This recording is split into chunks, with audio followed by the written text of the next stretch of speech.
Hi friends, welcome to government jobs portal. So మనం general studies 4000 bits part 19కి వచ్చాం. ముందు upload చేసిన parts అన్నీ కూడా చూడకపోతే కంపల్సరీగా చూడండి, ఎందుకంటే కంటిన్యూస్గా మనం వెళ్తున్నాం అనమాట. క్లియర్గా చూసుకొని మనం టోటల్ 4000 బిట్స్ చూడడం జరుగుతుంది. అందులో జీకే ఆల్రెడీ 500 బిట్స్ అయిపోయి అండ్ జోగ్రఫీ ఒక 400 బిట్స్ అయిపోయి. సో నెక్స్ట్ బిట్స్ అన్నీ కూడా ప్రతి వీడియోకి ఒక 50 బిట్స్ చొప్పున మనం టోటల్ 80 వీడియోస్లో ఈ 4000 బిట్స్ని కవర్ చేయడం జరుగుతుంది అనమాట. ఓకే, సో ఇప్పుడైతే 19th పార్ట్లో ఉన్నాం. సో నెక్స్ట్ జోగ్రఫీ అయిపోయిన తర్వాత history, polity, economy, chemistry, physics, biology ఇవన్నీ కూడా చూడడం జరుగుతుంది. సో ఇవే బిట్స్ కూడా మిస్ కాకుండా ఉండాలంటే మన ఛానల్ జీజేపీ గవర్నమెంట్ జాబ్స్ పోర్టల్కి సబ్స్క్రైబ్ చేసుకుని పక్కనున్న బెల్ ఐకాన్ క్లిక్ చేయండి. దానివల్ల మీరు ఏ వీడియో కూడా మిస్ కాకుండా ఉంటారు. అలాగే ఈ వీడియోస్ అన్నిటినీ కూడా కంపల్సరీగా లైక్ చేయండి. ఓకే, సో మరింత మమ్మల్ని ఎంకరేజ్ చేసినట్టుంది అండ్ మరిన్ని సబ్జెక్ట్స్ కానీ మరిన్ని ఎగ్జామ్స్కి కానీ మన వీడియోస్ అనేవి అప్లోడ్ చేయడం జరుగుతుంది. అలాగే జీజేపీ తెలుగు అనే మా ఆండ్రాయిడ్ యాప్లో arithmetic, reasoning, modern history and AP history paid classes అవైలబుల్గా ఉన్నాయన్నమాట. ఇంట్రెస్ట్ ఉన్న వాళ్ళు ఈ రోజే ఎన్రోల్ చేసుకోవచ్చు. ఇవి both English medium and Telugu medium స్టూడెంట్స్కి అర్థమయ్యే విధంగా ఉంటాయి అండ్ ఇవి ఉన్న ఈ సబ్జెక్ట్స్ ఉన్న కాంపిటేటివ్ ఎగ్జామ్స్ అన్నిటికీ కూడా యూజ్ అయ్యే విధంగా ఉంటాయి అన్నమాట. ఓకే, ఇప్పుడు మనం బిట్స్లోకి వెళ్ళిపోతాం. 401st question. When was the state emblem adopted? State emblem అంటే రాజ చిహ్నం అండి. సో స్టేట్ ఎంబ్లెమ్ ఎప్పుడు మన దేశం అడాప్ట్ చేసుకుంది అంటున్నాడు. మన స్టేట్ ఎంబ్లెమ్ ఏంటి? 4 లైన్స్తో ఉంటుంది కానీ సారనాథ్ క్యాపిటల్ అంటాం, అశోక సారనాథ్ క్యాపిటల్ అంటాము. అదనమాట స్టేట్ ఎంబ్లెమ్. సో ఈరోజు మనము నేషనల్ సింబల్స్కి సంబంధించి చూస్తాము క్వశ్చన్స్. మనకి నేషనల్ సింబల్స్ అంటే ఏంటి? For example national emblem. State అంటే ఇక్కడ రాష్ట్రం అని కాదండి, స్టేట్ అంటే ఎస్ క్యాపిటల్, అంటే ఇది ఎంటైర్ కంట్రీ అనమాట. సో స్టేట్ ఎంబ్లెమ్ ఇన్నా నేషనల్ ఎంబ్లెమ్ అన్నా ఒకటే, ఇది వేరే అన్నట్టు అనుకోకూడదు స్టేట్ అంటే ఇక్కడ. సో నేషనల్ సింబల్స్ అంటే నేషనల్ ఎంబ్లెమ్ అంటే ఏమిటి, నేషనల్ యాంథమ్ ఏంటి, మంది నేషనల్ సాంగ్ ఏంటి, నేషనల్ ఫ్లాగ్ ఏంటి, అట్లాగా చూస్తాం అనమాట. వీటన్నిటిని నేషనల్ సింబల్స్ అంటాం. సో ఈరోజు మనము ఈ టాపిక్ మీద డీల్ చేస్తుంటాం క్వశ్చన్స్.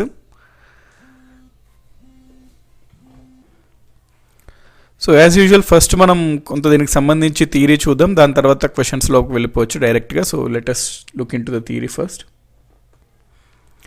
చూడండి, ఇది యాక్చువల్గా మనకి అశోకుడు చాలా స్తంభ శాసనాలు ఇచ్చాడండి, పిల్లర్ ఇన్స్క్రిప్షన్స్. అందులో ఒకటి ఏంటి అంటే సారనాథ్, ఉత్తరప్రదేశ్లో మనకి సారనాథ్ అనే ఒక పట్టణం ఉంటుంది. సారనాథ్లో అశోకుడు ఒక స్తంభ శాసనం ఇస్తాడనమాట. ఈ స్తంభం పైన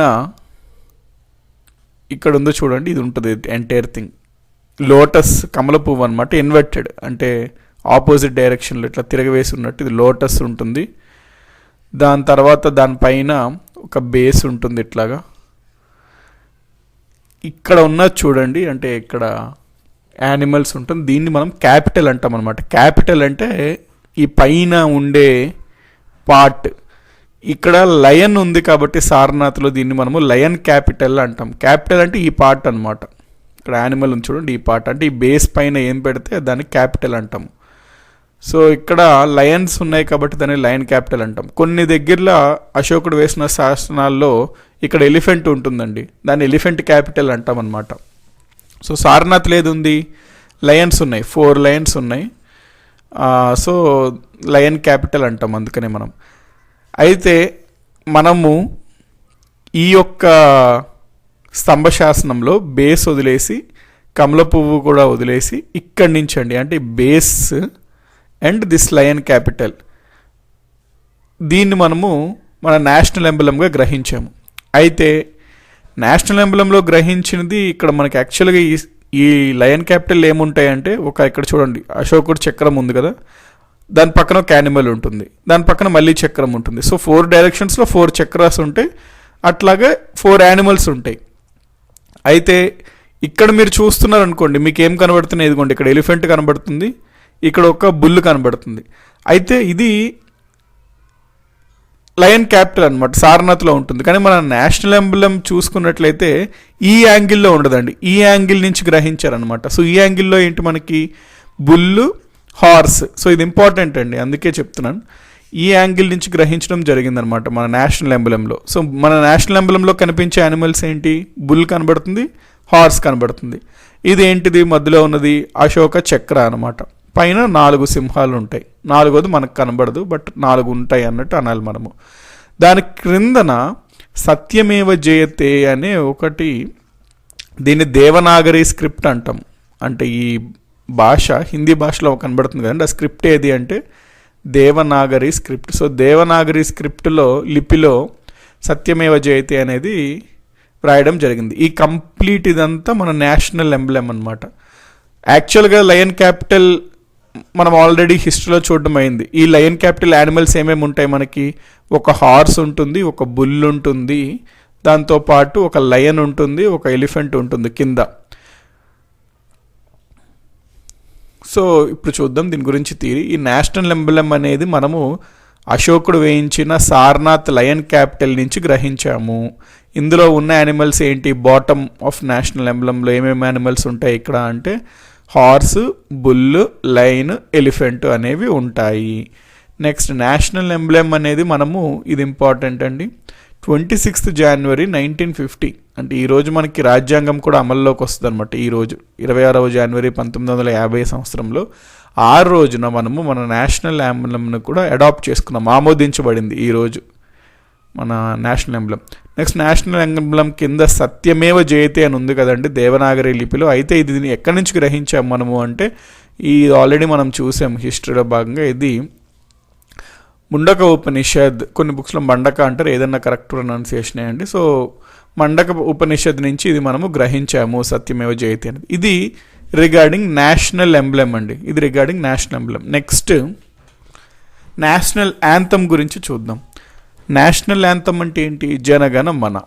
సో మన నేషనల్ యాంథమ్ అనేది జనగణ మన. దీన్ని ఎవరు రచించారు అంటే రవీంద్రనాథ్ ఠాగూర్. ఒరిజినల్గా ఈయన రచించింది బెంగాలీలో రచించారండి, అంటే ఒరిజినల్గా సాంగ్ రవీంద్రనాథ్ ఠాగూర్ గారు ఒరిజినల్గా జనగణమనని బెంగాలీలో రచించారు. దానిని ఇంగ్లీష్లో కూడా ఈయనే అనువదించారు. సో ఇంగ్లీష్ వెర్షన్ అనువదించింది ఎవరు, ట్రాన్స్లేట్ చేసింది అంటే రవీంద్రనాథ్ ఠాగూరే. అయితే మన జాతీయ నేషనల్ యాంథమ్ చూసుకుంటే హిందీ వెర్షన్ ఉంటుందండి. హిందీ వెర్షన్ వచ్చేసరికి మన నేషనల్ యాంథమ్ అనమాట. నెక్స్ట్ ఈ నేషనల్ యాంథమ్ ఫస్ట్ టైం ఎక్కడ పాడడం జరిగింది జనగణమన అంటే మనకి ఐఎన్సి అని ఉంటుంది, ఇండియన్ నేషనల్ కాంగ్రెస్ అని హిస్టరీలో చూస్తాం. దీని గురించి మోడర్న్ హిస్టరీ డీల్ చేస్తున్నప్పుడు Indian national Congress every year ఒక ప్రదేశంలో తన యొక్క మీటింగ్స్ పెట్టుకుంటారు, దాన్ని సెషన్స్ అంటాం అనమాట. ఐఎన్సి సెషన్స్, సమావేశాలు.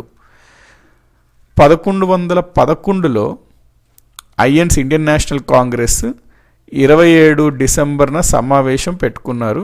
ఆ సమావేశంలో ఎక్కడ జరిగింది అంటే కల్కట్టాలో జరిగింది. ఆ సమావేశంలో మొట్టమొదటిసారిగా జనగణమన అనేది పాడడం జరిగింది. ఆ సమావేశంలో మొట్టమొదటిగా, ఇది ఇంపార్టెంట్ అనమాట.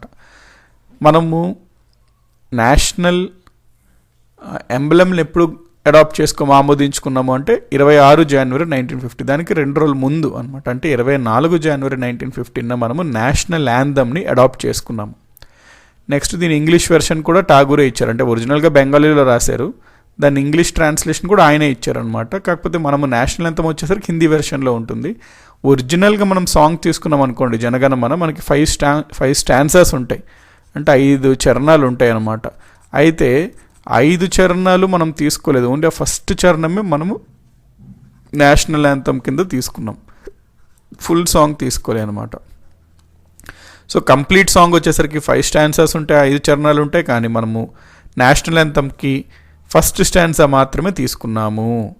సో మనకి టైం కూడా ఉంటుందండి. జనరల్గా నేషనల్ యాంథమ్ స్టార్ట్ అయ్యి నుంచి అయిపోయే లోపల 52 సెకండ్స్ లోపల కంప్లీట్ అవ్వాలన్నమాట నేషనల్ యాంథమ్. 52 సెకండ్స్ అనేది టైం పాడడానికి నేషనల్ యాంథమ్. సో ఇది నేషనల్ యాంథమ్ గురించి. నెక్స్ట్ నేషనల్ సాంగ్ అండి. నేషనల్ యాంథమ్ వేరు, నేషనల్ సాంగ్ వేరు. నేషనల్ సాంగ్ అంటే మనకి వందే మాత్రం ఉంటుంది కదా, బంకించంద్ర చటర్జీ గారు రాశారనమాట. సో బంకించంద్ర చటర్జీ గారు ఆనందమత్ అనే నవల రాశారు. ఈ ఆనందమత్ అనే నవల్లో వందే మాత్రం సాంగ్ అనేది ఉంటుంది. ఈ వందే మాత్రమే మన యొక్క national song. First time national సాంగ్ని ఎప్పుడు పాడాము అంటే చెప్పాం కదండి, ఐఎన్సీ ఎవ్రీ ఇయర్ సెషన్స్ పెట్టుకుంటుందని. అట్లాగే ఐఎన్సీ ఇండియన్ నేషనల్ కాంగ్రెస్ 1896 ఆ సంవత్సరంలో వాళ్ళు జరుపుకున్న సమావేశం ఎక్కడ జరిగింది, ఆ సమావేశంలో వందే మాత్రం అనేది ఫస్ట్ టైం పాడడం జరిగింది. నేషనల్ యాంథమ్ అంటే మనం ఏమనుకున్నాము, 1911 కల్కటా సెషన్. నేషనల్ సాంగ్ వచ్చేసరికి 1896 సెషన్ అనమాట ఐఎన్సీ. అయితే దీని యొక్క ఇంగ్లీష్ వెర్షన్ వందే మాత్రం అనేది మనకి బెంగాలీలో ఉంటుంది, ఎందుకంటే బంకిం చటర్జీ గారు ఆనందమత్ రాసినట్టు. లేదు national song actually Bankim Chandra Chatterjee గారు బెంగాలీ అయినా వందే మాత్రం అనేది సాంస్క్రిట్ భాషలో ఉంటుందండి. సాంస్క్రిట్ భాష, ఇది గుర్తుపెట్టుకోండి, ఇంపార్టెంట్. వందే మాత్రం సాంస్క్రిట్ భాష, ఒరిజినల్ వందే మాత్రం. వేరేస్ మన నేషనల్ యాంథమ్ జనగణమన ఒరిజినల్ అంటే బెంగాలీ. సో వందే మాత్రం ఏమో సాంస్క్రిట్లో రాశారు. దాని ఇంగ్లీష్ ట్రాన్స్లేషన్ ఎవరిచ్చారు అంటే శ్రీ అరబిందో గారు ఇచ్చారు. అదే జనగణమన యొక్క ఇంగ్లీష్ ట్రాన్స్లేషన్ ఎవరిచ్చారు, రవీంద్రనాథ్ ఠాగూర్ గారే ఇచ్చారనమాట దాని ఇంగ్లీష్ ట్రాన్స్లేషన్. వేరేస్ వందే మాత్రంకి ఇంగ్లీష్ ట్రాన్స్లేషన్ ఎవరిచ్చారు అంటే అరబిందో అన్నతను ఇచ్చారు. ఇది నేషనల్ సాంగ్కి సంబంధించి. Next national calendar. మనకి నేషనల్ క్యాలెండర్ కూడా ఉంటుందండి. మనం 2 క్యాలెండర్స్ పాటిస్తాం. ఒకటి మనం రెగ్యులర్గా జనవరి, ఫిబ్రవరి, మార్చ్ ఇది ఉంది కదా రెగ్యులర్గా ఫాలో అయ్యేది, దాన్ని గ్రెగోరియన్ క్యాలెండర్ అంటాం. సో జనరల్గా ఆల్మోస్ట్ వరల్డ్ వైడ్ ఇది ఫాలో అవుతుంటారు. దాంతోపాటు మన ఇండియా ఒక నేషనల్ క్యాలెండర్ని ఫాలో అవుతుంది, అదే సాకా క్యాలెండర్ అన్నట్టు అంటాం. సాకా క్యాలెండర్. ఈ క్యాలెండర్లో ఎట్లా ఉంటుందంటే చైత్ర మాసం అట్లా మాసాలు ఉంటాయి కదా, 12 మాసాలు, ఆషాఢ మాసము, చైత్ర మాసాలు అట్లా ఉంటుంటాయి కదా, ఆ క్యాలెండర్ మీద బేస్ అయిన క్యాలెండర్ అనమాట మన నేషనల్ క్యాలెండర్. దీన్ని ఎప్పుడు మనం ఆమోదించుకున్నాము ఈ నేషనల్ క్యాలెండర్ని, సాకా క్యాలెండర్ని అంటే 22 మార్చ్ 1957. సో ఈ యొక్క సాకా క్యాలెండర్లో ఫస్ట్ నెల వచ్చేసరికి చైత్ర, అంటే మన గ్రెగోరియన్లో ఫస్ట్ మంత్ ఏది జనవరి కదా, అట్లాగా సాకా క్యాలెండర్లో ఫస్ట్ది వచ్చేసరికి చైత్ర అండి. ఇది జనరల్గా ఎప్పుడు ఉంటుంది అంటే మార్చ్, మన గ్రెగోరియన్ క్యాలెండర్లో మార్చ్ 22 నార్మల్ ఇయర్ అయితే, అది లీప్ ఇయర్ అయితే 21 మార్చ్లో కోయిన్సైడ్ అవుతుంది అనమాట ఈ చైత్ర ఫస్ట్ డే. ఈ క్యాలెండర్లో కూడా 365 366 డేస్ ఉంటాయి, leap year non leap year అట్లా అనుకుంటే. చైత్ర అయితే నార్మల్గా అయితే 30 డేస్ ఉంటాయి చైత్ర మాసంలో, లీప్ ఇయర్లో అయితే 31 డేస్ ఉంటాయి. సో ఇది మన నేషనల్ క్యాలెండర్ గురించి అండి. Next national flag. మన నేషనల్ ఫ్లాగ్ అనేది 22 జూలై 1947 మనము అడాప్ట్ చేసుకున్నాం అనమాట, ఆమోదించుకున్నాము. ఈ నేషనల్ ఫ్లాగ్ యాక్చువల్లీ దీనికి ఒక మెజర్మెంట్ పాటిస్తారనమాట కంపల్సరీగా. ఇది లెంగ్త్ అంటాం దీన్ని, ఇది విడ్త్ అంటాము. సో లెంగ్త్ విడ్త్ అనేది కంపల్సరీ 3:2 అండి. Length to width 3:2. అంటే ఇక్కడ చూడండి క్వశ్చన్లో ఏమడుగుతున్నాడు, లెంగ్త్ టు విడ్త్ అడిగితే 3:2. లెంగ్త్ పెద్దది ఉండాలి కదండి, ఎప్పుడు అట్లా గుర్తుపెట్టుకోండి, లెంగ్త్ పెద్దది ఉండాలి కదా. సో లెంగ్త్ కింద 3 పెట్టుకోండి. ఒకవేళ క్వశ్చన్లో విడ్త్ ఈస్టు లెంగ్త్ అన్నాడు అనుకోండి, లెంగ్త్ పెద్దగా ఉండాలి, విడ్త్ తక్కువ ఉండాలి. సో 2:3 అనాలి. అప్పుడు W:L అడిగితే, L:W అడిగితే 3:2. సో ఇక్కడ ఏమడుగుతున్నాడు, విడ్త్ టు లెంగ్త్ అంటున్నాడు, అంటే W:L ఎంత ఉండాలి, 2:3 ఉండాలి. సో ఈ యొక్క డిజైన్ అంటే నేషనల్ ఫ్లాగ్ యొక్క డిజైన్లో సెంటర్లో అశోకుడు చక్రం ఉంటుంది కదండి, ఆ వీలు మనం ఎక్కడి నుంచి తీసుకున్నాము అంటే Sarnath lion capital of Ashoka ఉంది కదా, అంటే అశోకుడు వేయించిన సారనాథ్లో ఉన్న లయన్ క్యాపిటల్ ఉంది కదా, దాని అబాకస్ అంటే మనకి ఇక్కడ దీన్ని క్యాపిటల్ అంటాం, దాని కింద బేస్ ఉంటుంది అనుకున్నాం కదా, ఆ బేస్ని అబాకస్ అంటాం అనమాట. సో అబాకస్ అంటే ఆ కింద ఉన్న బేస్. ఇక్కడ మనకి చక్రాలు, ఇక్కడ యానిమల్ చక్రాలు అట్లా ఉంటాయి కదా. సో ఆ చక్రం నుంచి గ్రహించామన్నమాట మనము నేషనల్ ఫ్లాగ్లో మధ్యలో పెట్టుకున్నాం అశోక చక్రం. సో దాన్నే మనము ధర్మచక్రము అంటాము. దాంట్లో 24 స్పోక్స్ ఉంటాయి, బ్లూ కలర్లో ఉంటుంది ఆ వీల్, 24 స్పోక్స్ ఉంటాయి. ఇది నేషనల్ ఫ్లాగ్కి సంబంధించి. నెక్స్ట్ నేషనల్ యాంథమ్కి నేషనల్ సాంగ్కి మధ్యన డిఫరెన్సెస్ చూడండి. జనగణమన నేషనల్ యాంథమ్, వందే మాత్రం నేషనల్ సాంగ్ ఇచ్చింది రవీంద్రనాథ్ ఠాగూర్, బంకిం చంద్ర చటర్జీ. ఒరిజినల్గా అయితే జనగణమన బెంగాలీ భాషలో ఉంది, ఒరిజినల్ రిటర్న్ ఇన్, వేరేస్ వందే మాత్రం వచ్చేసరికి సాంస్క్రిట్లో ఉంది. ఫస్ట్ టైం ఎప్పుడు పాడడం జరిగింది అంటే జనగణమన 1119 ఐఎన్సీ సెషన్ కోల్కతాలో. వేరేస్ నేషనల్ సాంగ్ వందే మాత్రం ఎప్పుడు అంటే 1896 ఐఎన్సీ సెషన్ కల్కటాలో. ఇది కూడా కల్కటాలో అయిందండి, 1896 సెషన్ అక్కడ జరగడం జరిగింది. దీన్ని ఇంగ్లీష్ రెండరింగ్ ఎవరు ఇచ్చారు అంటే జనగణమన రవీంద్రనాథ్ ఠాగూర్ గారే ఇచ్చారు ఇంగ్లీష్ వెర్షన్ కూడా. వేరే వందే మాత్రం యొక్క ఇంగ్లీష్ వెర్షన్ ఇచ్చింది శ్రీ అరబిందో గారు. కాబట్టి దీనికి సంబంధించి థియరీ అంతా ఇప్పుడు మనం చూసాం కదా, దీని మీద మనం బిట్స్ చూద్దామండి. ఓకే, ఇది మన ఫస్ట్ క్వశ్చన్ ఈరోజు. National emblem or state emblem ఎప్పుడు అడాప్ట్ చేసుకున్నాము, ఎప్పుడు ఆమోదించుకున్నాము అని అంటున్నాడు. మనం ఏమనుకున్నాము, భారత రాజ్యాంగం ఎప్పుడైతే అమల్లోకి వచ్చిందో ఆ రోజునే మనము రాష్ట్ర చిహ్నాన్ని, స్టేట్ ఎంబ్లమ్ని అడాప్ట్ చేసుకున్నాము అన్నాం కదా. సో డేట్ ఎప్పుడు అనుకున్నాం, 26 జనవరి 1950 అనమాట ఆన్సర్. నెక్స్ట్ క్వశ్చన్, మన నేషనల్ ఎంబ్లంలో సత్యమేవ జయతే అనే కింద దేవనాగరి స్క్రిప్ట్లో ఉంది కదండి, దేవనాగరి లిప్లో. అది ఎక్కడి నుంచి తీసుకున్నాము అంటే మనం ఏమనుకున్నాము, ముండక ఉపనిషత్తు నుంచి తీసుకున్నాము అనుకున్నాం కదా. నెక్స్ట్, మన నేషనల్ ఫ్లాగ్ ఉంది, ఇక్కడ ratio of width to length అంటున్నాడండి, అంటే W/లెంగ్త్ అంటున్నాడు. ఇది చూసుకోండి, మనకి మళ్ళీ ఆప్షన్స్ అటు ఇటు అవ్వకూడదు. ఎందుకంటే ఇక్కడ L/W అడిగితే ఒకలాగా రాయాలి, W/L అంటే ఒకలా రాయాలి. ఇక్కడ ఏమడుతున్నాడో చూడాలన్నమాట. మనకి విడ్త్ లెంగ్త్ అంటే ఇది విడ్త్, ఇది లెంగ్త్, ఇది లెంగ్త్, ఇది విడ్త్ అనమాట. సో విడ్త్ లెంగ్త్ అంటే ఎంత, 2:3 is the correct answer. Next, Rabindranath Tagore గారు జనగణమనని ఆయన రాసిన జనగణమనం మనం నేషనల్ యాంథమ్గా మనం తీసుకున్నాం. అయితే ఒరిజినల్ సాంగ్లో 5 స్టాన్సెస్ ఉన్నాయి ఒరిజినల్ జనగణమనలో, 1 2 3 4 5. మనము ఎన్ని స్టాన్సాలు మన నేషనల్ యాంథమ్ కింద మనం తీసుకున్నాము అంటున్నాడు ఇక్కడండి. సో ఒరిజినల్ రవీంద్రనాథ్ ఠాగూర్ గారు రచించిన జనగణమనలో 5 స్టాన్సాస్ ఉన్నాయి. ఎన్ని స్టాన్సాస్ని మనము నేషనల్ యాంథమ్గా గ్రహించాము అంటున్నాడు. అంటే మొదటి స్టాన్జా మాత్రమే, ఓన్లీ ద ఫస్ట్ స్టాన్జా, మొదటి చరణం మాత్రమే మనము నేషనల్ యాంథమ్గా గ్రహించాము. When was the national flag adopted, national flag ఎప్పుడు అడాప్ట్ చేసుకున్నామో అని ఇక్కడ క్వశ్చన్ అడుగుతున్నాడండి.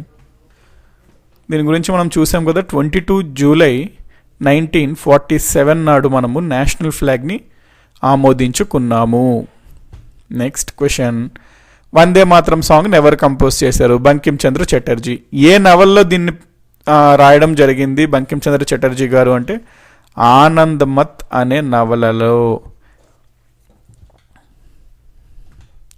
ఏ భాషలో అంటే సంస్కృత్ అని చెప్పాలండి. నెక్స్ట్, నేషనల్ యాంథమ్ని ఎప్పుడు అడాప్ట్ చేసుకున్నామో అని ఇక్కడ ప్రశ్న అడుగుతున్నాడు. మనం ఏమనుకున్నాము, నేషనల్ యాంథమ్, నేషనల్ ఎంబ్లమ్ వచ్చేసరికి 26 జనవరి 1950. దానికన్నా 2 రోజుల ముందు నేషనల్ యాంథమ్ని అడాప్ట్ చేసుకున్నాం అనుకున్నాం కదా. సో జనవరి 24, 1950 ఇది ఫ్లాగ్, ఇది నేషనల్ యాంథమ్, ఇది వచ్చేసరికి మనకి 26 నేషనల్ ఎంబ్లమ్ అండి. Next, national anthem first time ఎప్పుడు పాడడం జరిగింది అంటే 1911 జాతీయ కాంగ్రెస్ యొక్క కల్కటా సమావేశంలో పాడడం జరిగింది. Who composed the famous song సారే జహాన్ సే అచ్చా. మనకి సారే జహాన్ సే అచ్చా అనేది చాలా ఫేమస్ సాంగ్ ఉంటుంది కదా, దీన్ని ఎవరు రచించారు అని ఇక్కడ ప్రశ్న అడుగుతున్నాడు. గుర్తుపెట్టుకోండి, ఇక్బాల్ అనమాట. మొహమ్మద్ ఇక్బాల్ అనే ఒక కవి, ఇతను ఫస్ట్ ఉర్దూ పోయెట్ అన్నట్టు కూడా అంటాం మనము. సో ఈ మొహమ్మద్ ఇక్బాల్ అనే first Indian Urdu poet, Mohammad Iqbal అనే అతను సారే జహాన్ సే అచ్చా అనే గేయాన్ని రాయడం జరిగింది. నెక్స్ట్, మన ఇండియన్ నేషనల్ ఫ్లాగ్ ఉంది కదా, దాన్ని ఎవరు డిజైన్ చేశారు అంటున్నాడు. ఇక్కడ చూసారు కదా, పింగళి వెంకయ్య గారు designer of the national flag అనమాట. ఈయన ఏపీకి చెందిన అతనే. So Pingali Venkaiah is the correct answer. Pingali Venkaiah was the one who designed our national flag.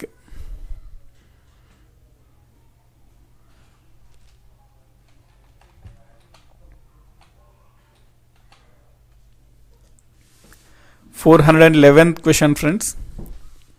In the Indian national flag, saffron represents అంటున్నాడు. మన ఇండియన్ నేషనల్ ఫ్లాగ్లో ఏముంటుంది, ఫస్ట్ సాఫ్రాన్ ఉంటుంది, వైట్ ఉంటుంది, తర్వాత గ్రీన్ ఉంటుంది, మధ్యలో అశోక చక్ర ఉంటుంది.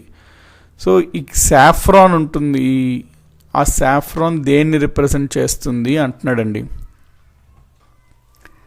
సాఫ్రాన్ వచ్చేసరికి మనకి స్ట్రెంగ్త్ అండ్ కరేజ్ అండి, ధైర్యము మరియు బలము అన్నమాట.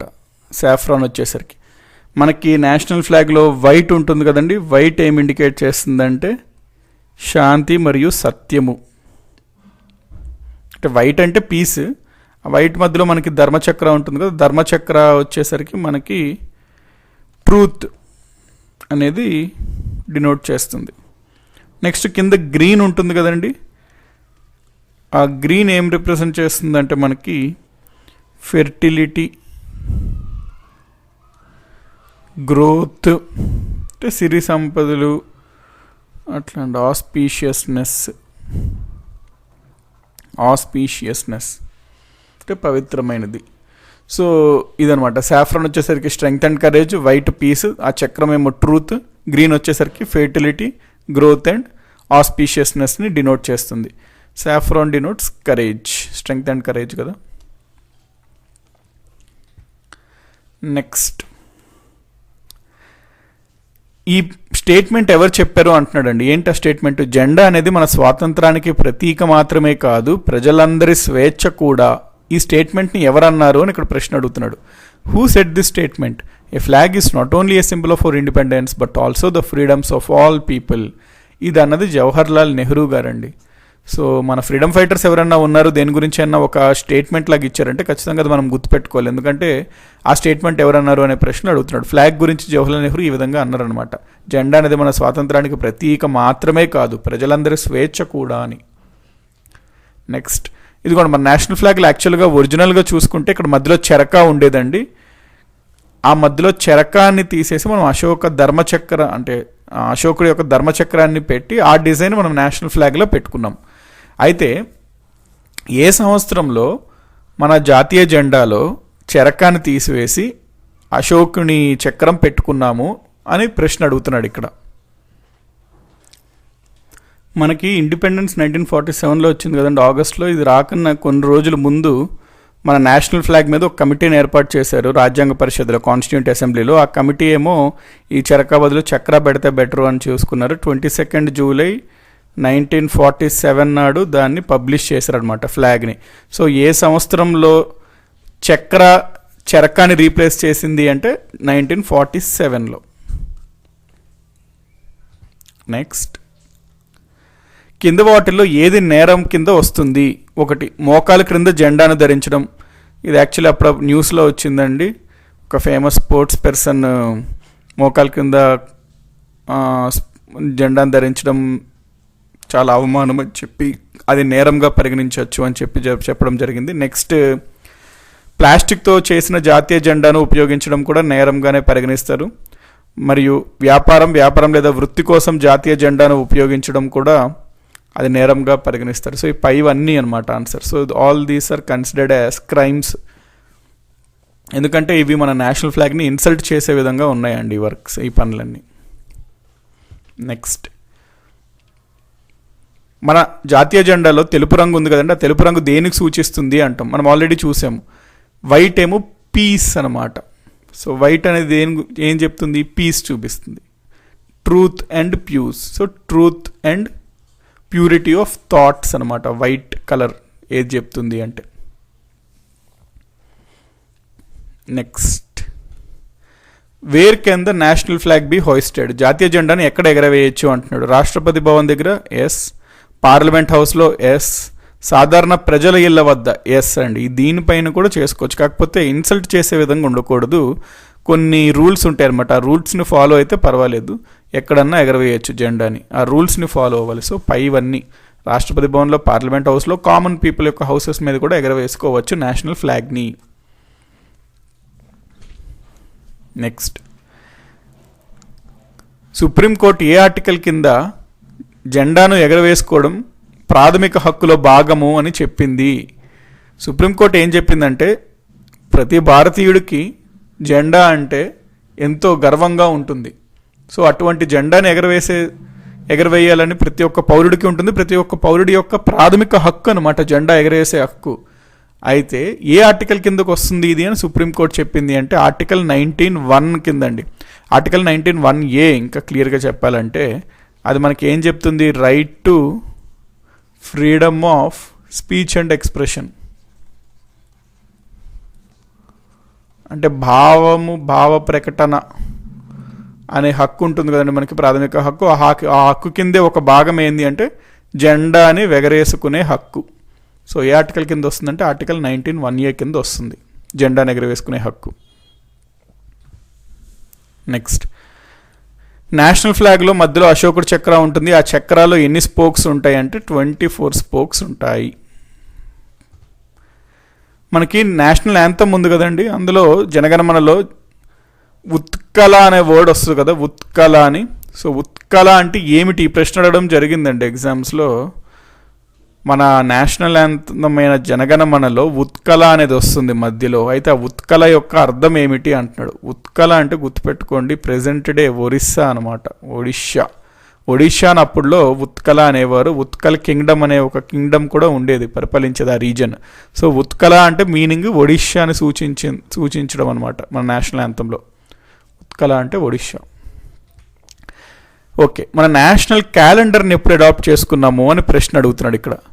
వెన్ వాజ్ నేషనల్ క్యాలెండర్, ఏంటి మన నేషనల్ క్యాలెండర్, శాఖ క్యాలెండర్ అనమాట. అయితే శాఖ క్యాలెండర్ మనం ఎప్పుడు అడాప్ట్ చేసుకున్నాము అని ప్రశ్న అడుగుతున్నాడు. మనం ఇది చూసాం కదండి థియరీ చదువుతున్నప్పుడు 22 మార్చ్ 1957 నాడు నేషనల్ క్యాలెండర్ని మనం ఆమోదించుకున్నాము.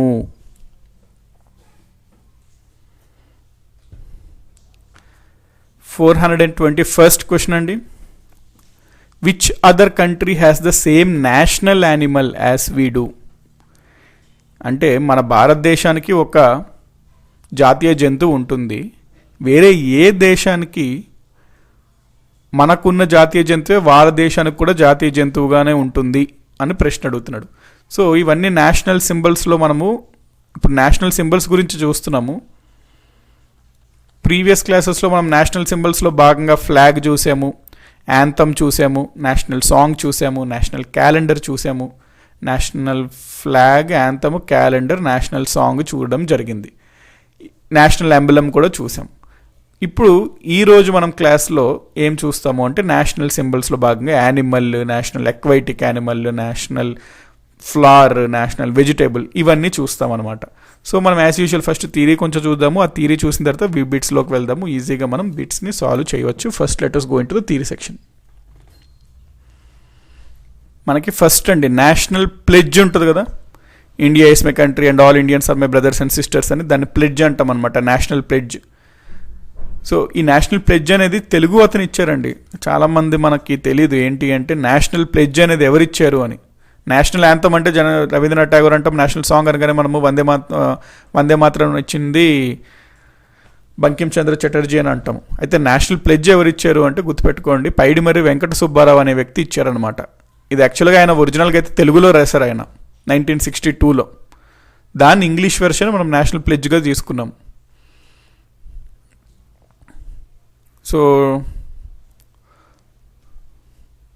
నేషనల్ ప్లెడ్జ్ అంటే పైడిమర్రి వెంకట సుబ్బారావు అని గుర్తుపెట్టుకోండి. మన నేషనల్ ఫ్రూట్ ఏది,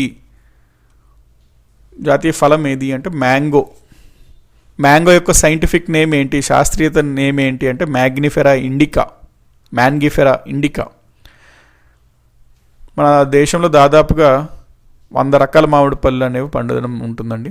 నేషనల్ రివర్ ఏంటంటే గంగానది ఇండియాలోనే అతి పొడవైన నది, 25 కిలోమీటర్స్ పొడవు అనమాట గంగాది. సో అతి పొడవైన నది ఇండియాలో.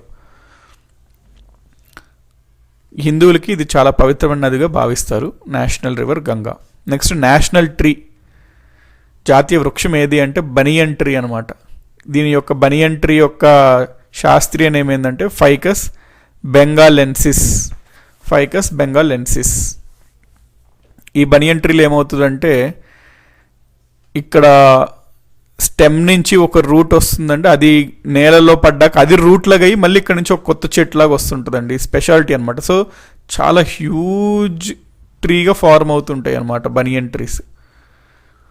చాలా సంవత్సరాలు ఉండడం కూడా ఉంటుంటుంది ట్రీ, ఎందుకంటే ఇక్కడ నేలపైన పడినాటి నుంచి మళ్ళీ రూట్స్ వచ్చి కొత్త చెట్లాగా అట్లాగా జన్మిస్తుంటుంది ఈ బనియన్ ట్రీ. నెక్స్ట్ నేషనల్ ఎనిమల్ ఏది అంటే రాయల్ బెంగాల్ టైగర్ అండి. టైగర్ అనకూడదు, రాయల్ బెంగాల్ టైగర్ అనాలి. ఎందుకంటే టైగర్లో చాలా స్పీషీస్ ఉంటాయి, అందులో రాయల్ బెంగాల్ టైగర్ని మనం నేషనల్ యానిమల్గా పరిగణించుకున్నాము. దీని యొక్క సైంటిఫిక్ నేమ్ ఏంటి అంటే ప్యాంథరా టిగ్రిస్. సో ఇది మనకి ఇండియాలో దొరుకుతుంది. నెక్స్ట్ నేషనల్ అక్వాటిక్ యానిమల్, జాతీయ జల జంతువు ఏది అంటే గంగా నదిలో మనకి దొరికే డాల్ఫిన్ అనమాట. So Ganges river dolphin is the national aquatic animal. ఈ రివర్ డాల్ఫిన్ అనేది ఫ్రెష్ వాటర్లో మనకు దొరుకుతుంటుందండి. ఇది ఇండియాలో గంగా రివర్లో దొరుకుతుంటుంది.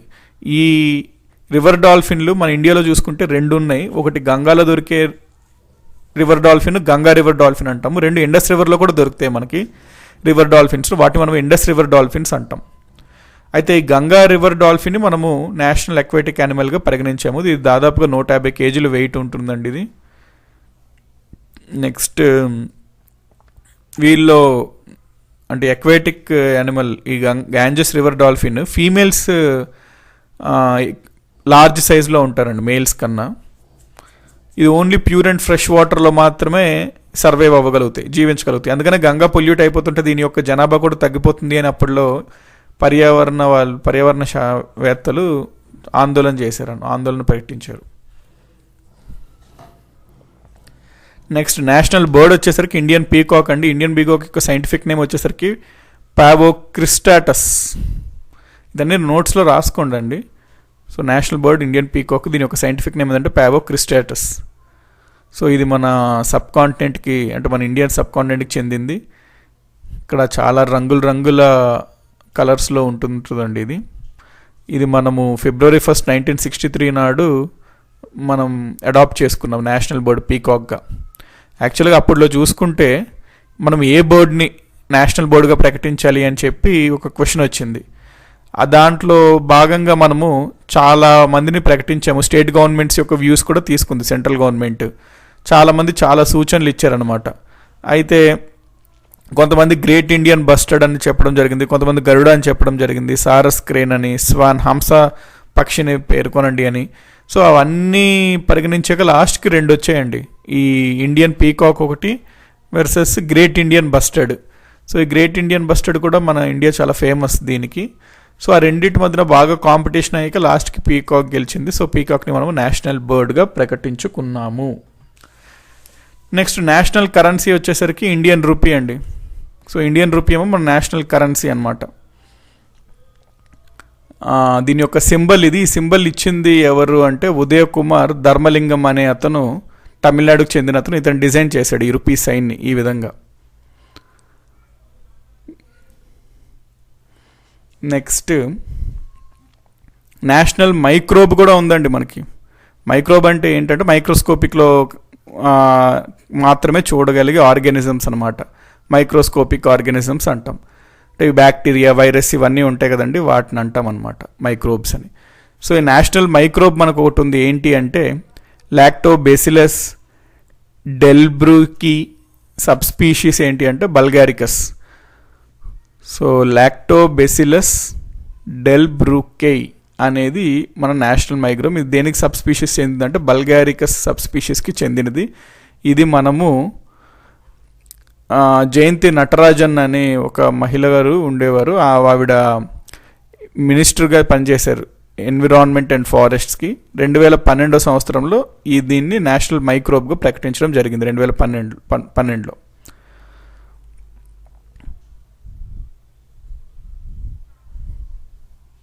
నెక్స్ట్ నేషనల్ రెప్టైల్ అండి. కింగ్ కోబ్రా వచ్చేసరికి మన నేషనల్ రెప్టైల్ అనమాట. సో ఈ king cobra is national reptile of India. ఇది నాగపాము అన్నట్టు అంటాం కదా. సో ఇది మనం చాలా పవిత్రంగా పరిగణిస్తాం ఇండియన్ కల్చర్లో. ఇది దాదాపుగా ఇండియా మొత్తం చాలా ప్రదేశాల్లో లభిస్తుంటుంది. నేషనల్ హెరిటేజ్ యానిమల్, జాతీయ వారసత్వ జంతువు ఏది అంటే ఎలిఫెంట్ అండి, ఏనుగు, ఇండియన్ ఎలిఫెంట్. సో దీన్ని October 22, 2010లో ప్రకటించారు. ఇండియన్ ఎన్విరాన్మెంట్ మినిస్ట్రీ ప్రకటించిందనమాట నేషనల్ హెరిటేజ్ యానిమల్గా Indian elephant. Next national vegetable ఏది అంటే గుర్తుపెట్టుకోండి, పంప్కిన్ అనమాట. National vegetable pumpkin. దీన్నే మీతా కడ్డు అంటారు ఇంగ్లీష్లో, హిందీలో. సో పంప్కిన్ ఆర్ మీతా కడ్డు అనేది మన యొక్క నేషనల్ వెజిటేబుల్. సో ఇదండి కంప్లీట్ మనకి థియరీ దీనికి సంబంధించిన నేషనల్ సింబల్స్కి. ఇప్పుడు మనం డైరెక్ట్గా క్వశ్చన్లోకి వెళ్ళిపోదాం.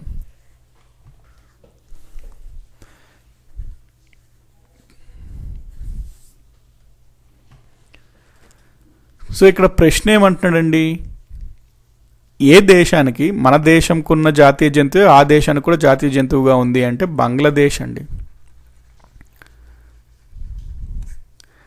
సో బంగ్లాదేశ్ యొక్క జాతీయ జంతువు ఏంది? Royal Bengal tiger. మరి మన దేశం యొక్క జాతీయ జంతువు కూడా రాయల్ బెంగాల్ టైగరే. అదే అడుగుతున్నాడు ప్రశ్నలో. నెక్స్ట్, మన నేషనల్ ఫ్లేవర్ ఏది అంటున్నాడండి. లోటస్ అనేది India's national flower. National bird peacock. National animal royal Bengal tiger. National monument of India అంటున్నాడండి. అంటే మాన్యుమెంట్స్ అంటే ఏంటండి? చారిత్రక కట్టడాలు అనమాట. సో మన నేషనల్ మాన్యుమెంట్ ఆఫ్ ఇండియా ఏది అంటే మనము ఇండియా గేట్ అనాలి. ఢిల్లీలో ఉంటుంది కదండి ఇండియా గేట్. సో దాన్ని మనము నేషనల్ మాన్యుమెంట్ ఆఫ్ ఇండియాగా ప్రకటించుకున్నాం. గేట్వే ఆఫ్ ఇండియా వేరు, ఇండియా గేట్ వేరు. గేట్వే ఆఫ్ ఇండియా ఎక్కడ ఉంది? ముంబైలో ఉంటుంది. ఇండియా గేట్ ఎక్కడ ఉంటుంది? ఢిల్లీలో ఉంటుంది. What is the national heritage animal? Elephant, Indian elephant. What is the national river of India? Ganga river.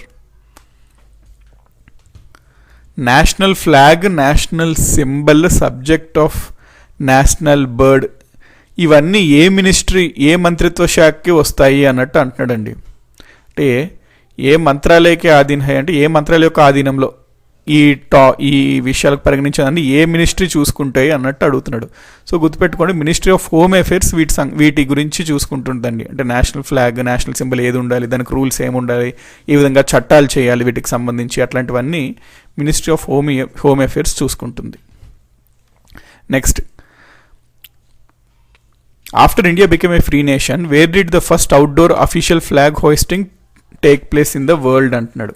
అంటే మన భారతదేశానికి స్వాతంత్రం వచ్చిన తర్వాత ఎక్కడ ఫస్ట్ టైం, ఎక్కడ ఇండియా దాటి, ఇండియా వెలుపల, ఇండియా బయట మొట్టమొదటిగా ఎక్కడ మన యొక్క జాతీయ జెండాను ఎగరవేయడం జరిగింది అని ప్రశ్న అడుగుతున్నాడు.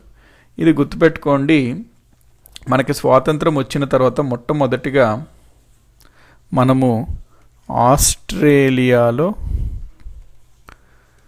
క్రాన్బెరా అనే ఒక పట్టణం ఉంటుందండి. ఆ పట్టణంలో మొట్టమొదటగా జాతీయ జెండాని మనము ఎగరవేశాము. ఇక్కడ చూడండి, దీనికి సంబంధించి థియరీ మనకి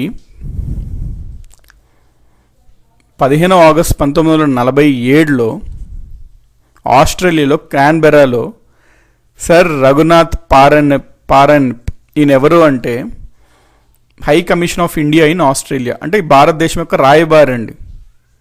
అంబాసిడర్స్ ఉంటారు కదా, ఆస్ట్రేలియాలో భారతదేశం యొక్క అంబాసిడర్ అన్నమాట ఇతను, సర్ రఘునాథ్ పారన్ అతను. అతని యొక్క రెసిడెన్స్ ఇంటి మీద ఈ జెండా ఎగరేయడం జరిగింది. ఎంత టైంకి అంటే అక్కడ లోకల్గా చూసుకుంటే అక్కడ 12 గంటలకు అక్కడ టైం చూసుకుంటే, మన ఇండియాలో చూసుకుంటే అంటే ఇండియన్ టైంతో పోలిస్తే తెల్లవారుజామున 7:30 గంటలకి ఇండియన్ స్టాండర్డ్ టైంలో.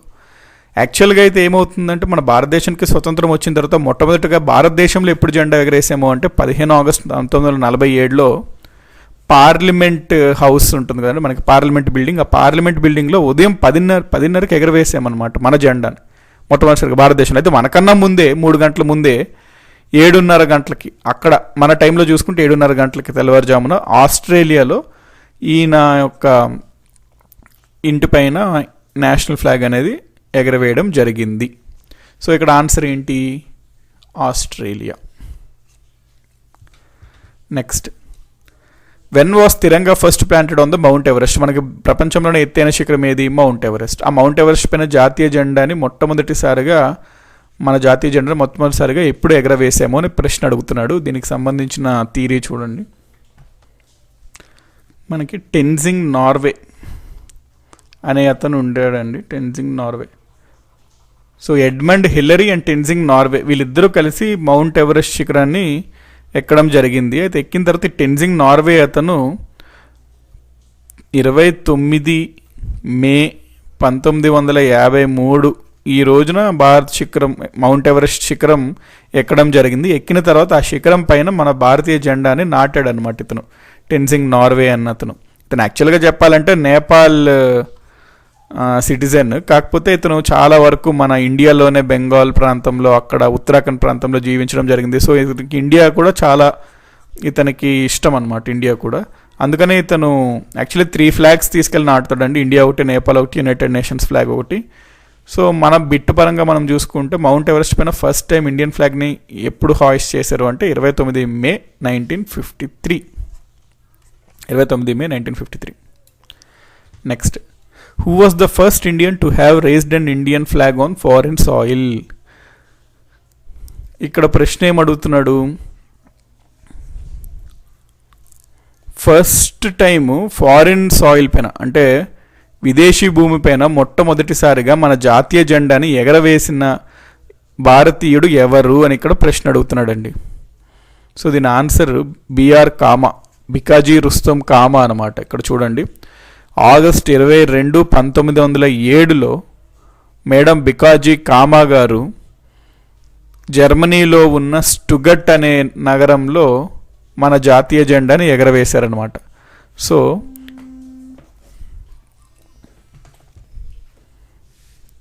She was the first person to hoist Indian flag on foreign soil. ఎక్కడ వేశారు అని ప్రశ్న అడగచ్చు మీకు. జర్మనీలో ఎక్కడ?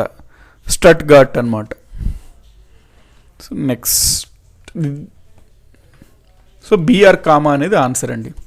సో మనం ఇది నేషనల్ సింబల్స్ వాటి గురించి అంతా చూసాం కదండి, థియరీ ప్లస్ క్వశ్చన్స్ ఇది.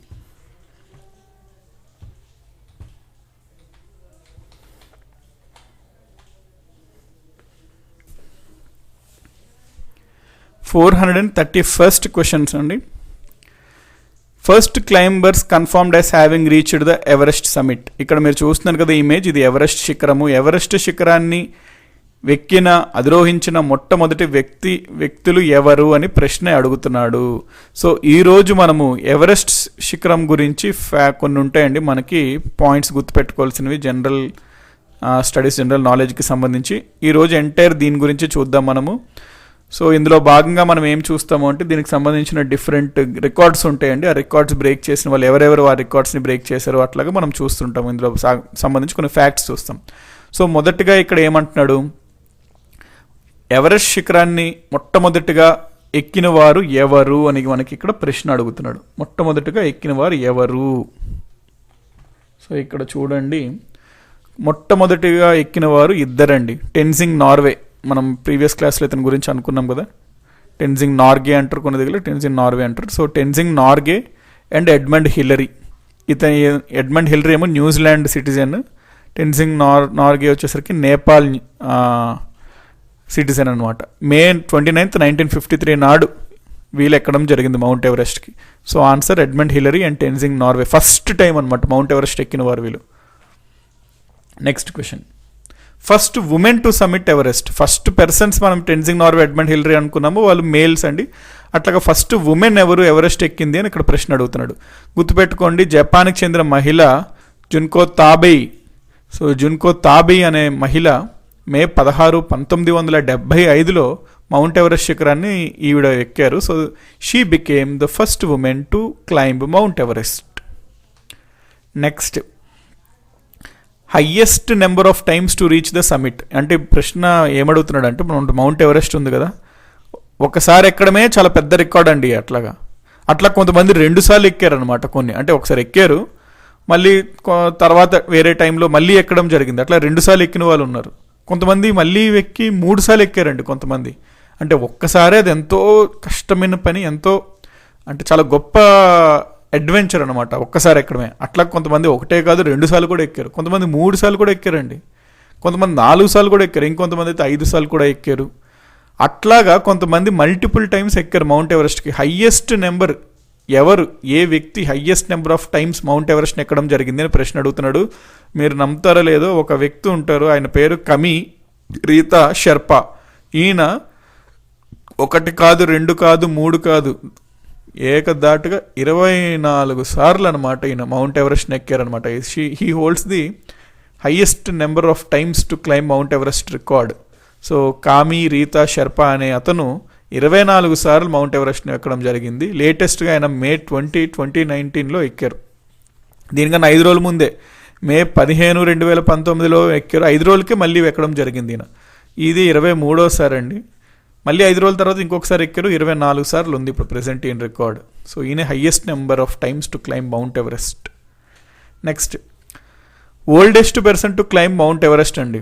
ఇప్పుడు మనము బాగా యవ్వనంలో ఉండి మౌంట్ ఎవరెస్ట్ని కాదు కదా, ఒక బిల్డింగ్, ఒక 4 ఫ్లోర్లో ఉన్న బిల్డింగ్ ఎక్కాలంటేనే మనకి చాలా ఇబ్బందిగా అనిపిస్తుంటుంది. అట్లాగా మౌంట్ ఎవరెస్ట్ని ఎక్కాలి అంటే ఎంత అడ్వెంచరస్ థింగో తెలుసు.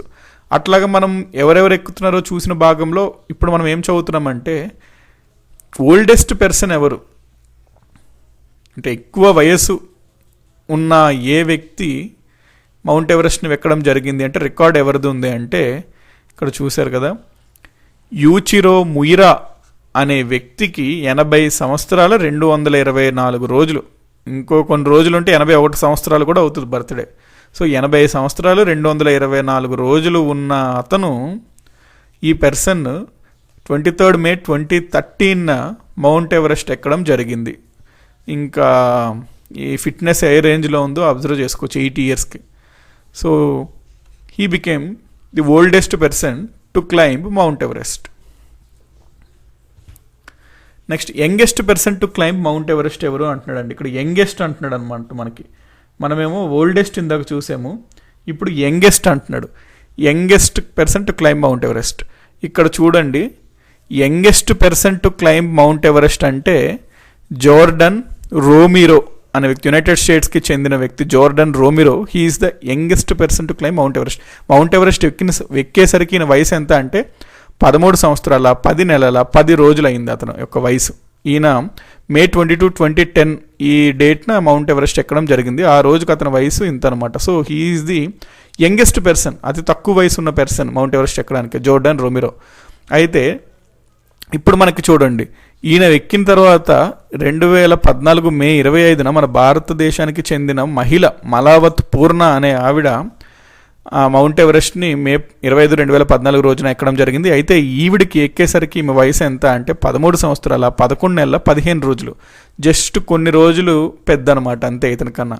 సో షీ బికేమ్, ఈమెకి 2 రికార్డ్స్ ఏంటి అంటే first youngest Indian to climb mount Everest అన్న మలావత్ పూర్ణ అనాలి, లేదా ఎంటైర్ వరల్డ్లోనే ప్రపంచంలోనే youngest female to climb mount Everest అన్న మలావత్ పూర్ణ. యంగెస్ట్ పర్సన్ ఎవరు అంటే మేల్ ఫీమేల్ 2 కన్సిడర్ చేసుకుంటే మనము జోర్డన్ రోమిరో అని చెప్పాలి. వేరే youngest female to climb mount Everest in the world అంటే మలావత్ పూర్ణ అనాలి, లేదా youngest Indian to climb mount Everest ఎవరు అన్న మనము మలావత్ పూర్ణ అని చెప్పాలి. సో దీనికి ఆన్సర్ వచ్చేసరికి జోర్డన్ రోమిరో, దీనికి ఆన్సర్ మలావత్ పూర్ణ. మీకు ఎట్లాగన్నా కృష్ణ అడగచ్చండి 2 రకాలుగా. So Malavath Purna is the correct answer. Next first Indian women to climb mount Everest. మన మౌంట్ ఎవరెస్ట్ ఉంది, అందులో ఫస్ట్ ఇండియాకి చెందిన ఉమెన్ ఎవరు మౌంట్ ఎవరెస్ట్ని ఎక్కడం జరిగింది అంటే బచేంద్రి పాల్. ఈమెకి పద్మభూషణ్ కూడా ఇచ్చారండి award. So Bachendri Pal was the first Indian women to climb mount Everest. Next ఇక్కడ క్వశ్చన్స్ చూసారు కదండి, వీళ్ళిద్దరు ట్విన్స్ అనమాట. సో మౌంట్ ఎవరెస్ట్ని ఫస్ట్ టైం కలిసి ఎక్కిన ట్విన్స్ ఎవరు అని ప్రశ్న అడుగుతున్నాడు. వీరిద్దరు ట్విన్స్ అండి. వీళ్ళ పేర్లు తషి అండ్ నుంగ్షి మాలిక్. గర్వించదగ్గ విషయం ఏంటి అంటే వీళ్ళు ఇండియన్స్ అండి. భారతదేశానికి చెందిన కవలలైన తషి మరియు నుంగ్షి మాలిక్ ఫస్ట్ ట్విన్స్ అనమాట. మొట్టమొదటిసారిగా ఎవరెస్ట్ని అధిరోహించిన కవలలు ఎవరు అంటే తషి అండ్ నుంగ్షి మాలిక్. వీరు ఇండియాకి చెందినవారు. వీరు 19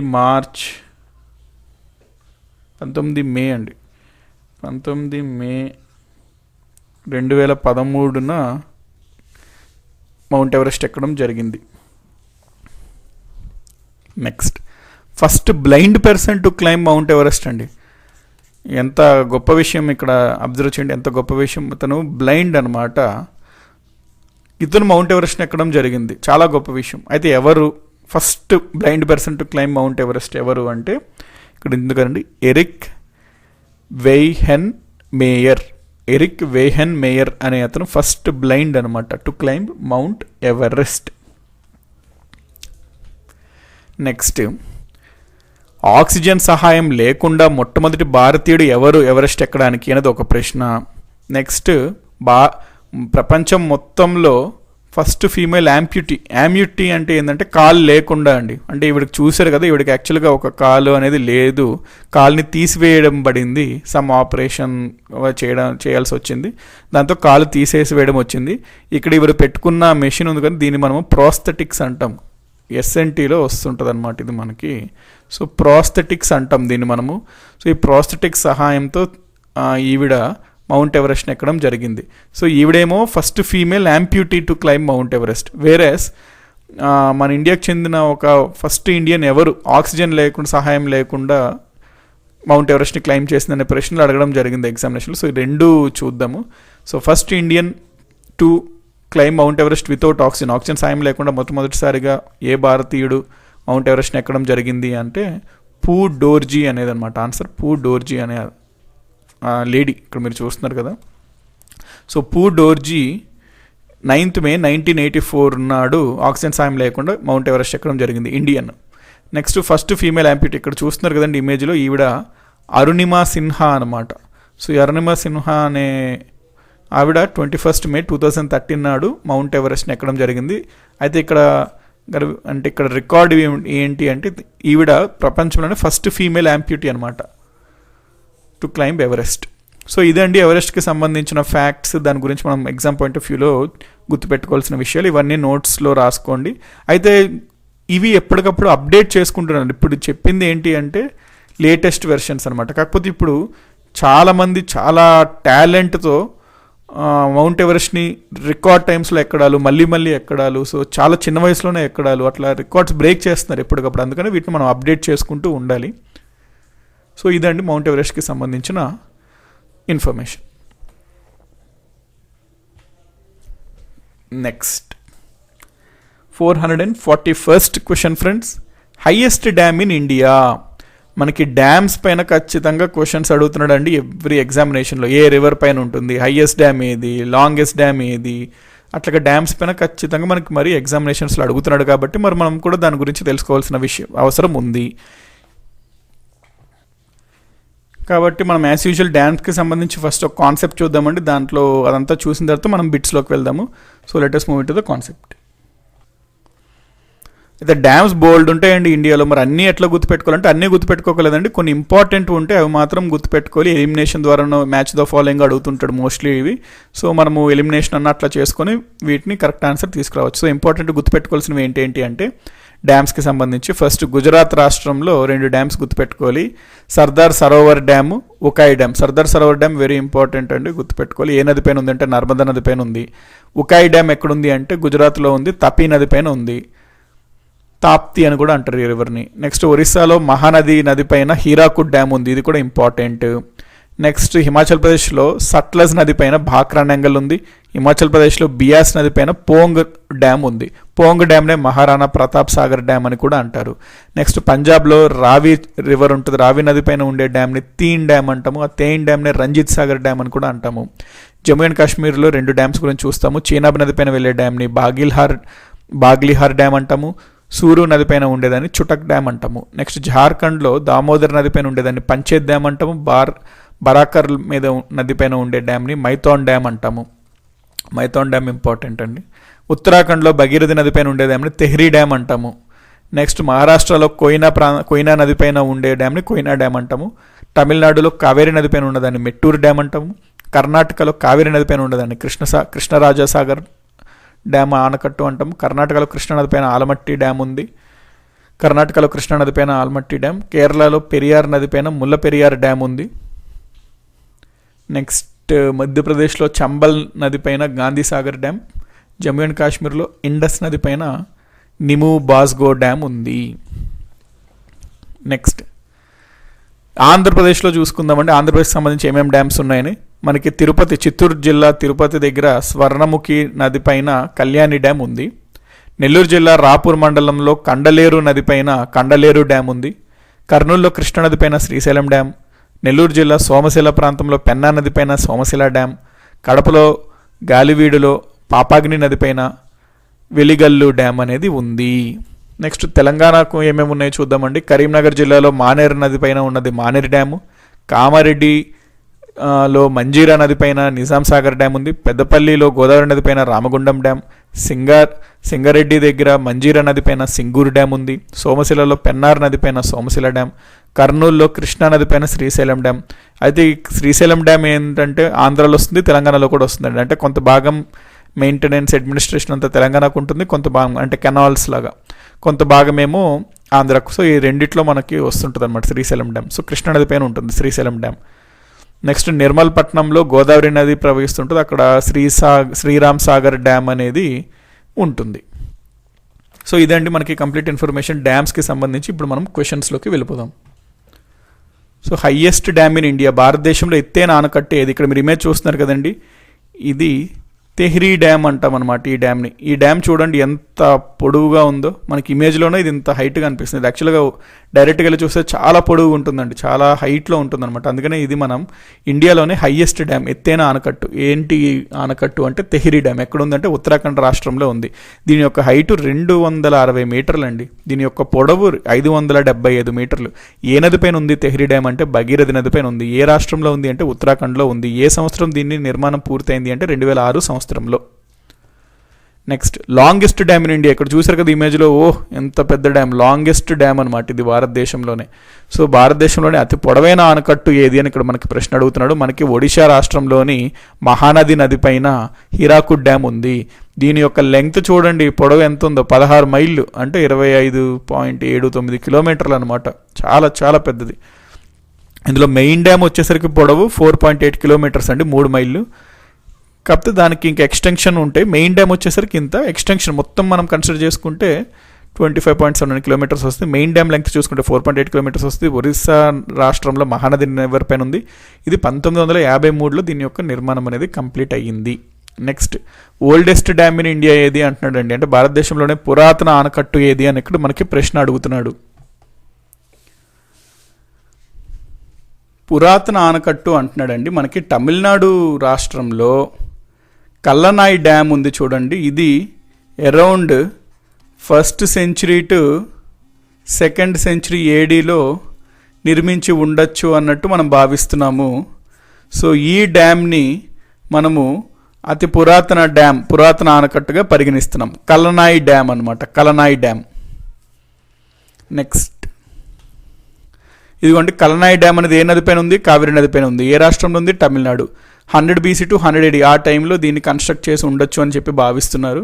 సో ఇది భారతదేశంలోనే అతి పురాతనమైన ఆనకట్టు. నెక్స్ట్ ఇక్కడ చూడండి, ఉకాయ్ డ్యామ్ ఏ రాష్ట్రంలో ఉంది అని ప్రశ్న అడుగుతున్నాడు. మనం ఇందాక చూసాం కదా ఫ్రెండ్స్ కాన్సెప్ట్ డ్యామ్స్కి సంబంధించి. అందులో మనం ఏం చదివాము? ఉకాయ్ డ్యామ్ అనేది ఏ రాష్ట్రంలో ఉందనుకున్నాము?